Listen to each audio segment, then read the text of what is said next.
అందరికీ జై గురుదత్త. అందరూ బాగుండాలి అనే ఆలోచనతో మంచి విషయాలు ప్రతిరోజు చెప్పాలని భక్తులు కూడా అడుగుతూ ఉన్నారు. అసలు మానవ జీవితానికి కావాల్సింది ఏంటి? నిజంగా చెప్పాలంటే మానవ జీవితానికి కావాల్సింది ఆనందము, సంతోషం, ప్రశాంతత.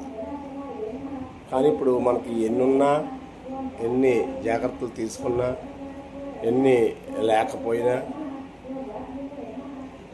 నేను మనిషికి కావాల్సిన తృప్తి. కానీ ఆ తృప్తి లేక ఇంకా మనం ఏదో చేయాలి, ఏదో సంపాదించాలి, ఎక్కడికో వెళ్ళాలి అనేసి ఉన్న ఊరిని కూడా వదిలి బయటికి వెళ్ళి సంపాదన కోసం వెళ్ళటం వల్ల అనేక విధాలుగా ముందుకు వెళ్ళటం జరుగుతుంది. కానీ పొరపాటు ఎక్కడ జరుగుతుందంటే, పులిని చూసి నక్క వాతలు పెట్టుకున్నట్టు మనిషి తన యొక్క ఎదట వ్యక్తిని చూసి మనం కూడా అలా ఉండాలని అత్యాశతోటి అనేక రకాల వృత్తులు మాని ఇంకా ఏదో చేద్దామని తన పని తను మానుకుని వేరే పనిలోకి వెళ్తే బాగా డబ్బులు సంపాదించి ఎదటి వ్యక్తి కంటే బాగుండాలి మనం ఉంటామని ఆలోచనతో ముందుకెళ్ళి బోల్తా పడుతున్నారు అన్నమాట. అంటే అక్కడికి వెళ్ళి అప్పులు చేసి రకరకాల ఇబ్బందులతోటి చాలా వరకు ఇబ్బందులు పడుతున్నారు. కారణం ఏంటంటే మనకున్న దాంట్లో మనకు తృప్తి లేదు. వేరే దాంట్లోకి వెళ్ళి ఏదో చేద్దామని వెళ్ళి బోల్తా పడడం వల్ల అక్కడికి వెళ్ళిన తర్వాత అప్పులు అయిపోవడం వల్ల చాలామంది మరణించడం జరుగుతుంది. లేదంటే దురసనాలు పాలవడం జరుగుతుంది. లేదా రకరకాల మత్తు పానీయాల్లోకి జారుకుని జీవితాలను నాశనం చేసుకోవడం అవుతుంది. నేను ఏమంటానంటే, మానవుడు భగవంతుడు మనకి ఇచ్చిన మానవుడికి అద్భుతమైన శక్తి ఏంటంటే ప్రశాంతత జీవనాన్ని గడిపేలాగా తృప్తి అనే దాన్ని ఇచ్చాడు.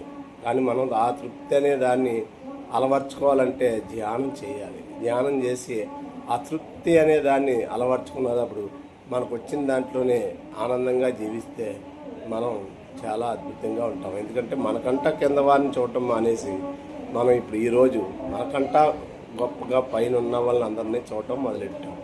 వాళ్ళకలా మనం తయారవ్వాలి, వాళ్ళు ఎవ్వేరు మనం ఎందుకు అవ్వలేము, వాళ్ళు వెళ్ళారు మనం ఎందుకు వెళ్ళలేము, వాళ్ళు వెళ్ళారు అని చూస్తున్నాం. కానీ మనం ఈ స్థాయిలో ఉన్నాం, భగవంతుడు మనకి ఈ స్థాయి ఇచ్చాడు. కానీ మనకంట కింద వాళ్ళు ఆ స్థాయి కూడా లేదు.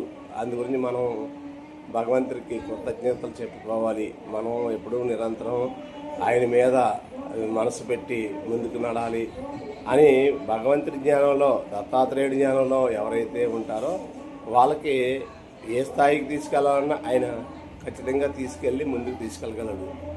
అందుకు నేను ఏమంటానంటే, దత్తనామాన్ని ప్రతి ఒక్కరు కూడా జపించండి, దత్తాత్రేయుని తలుసుకోండి. ఏ పని చేసినా ఆయన మనతో ఉన్నాడని భావించండి.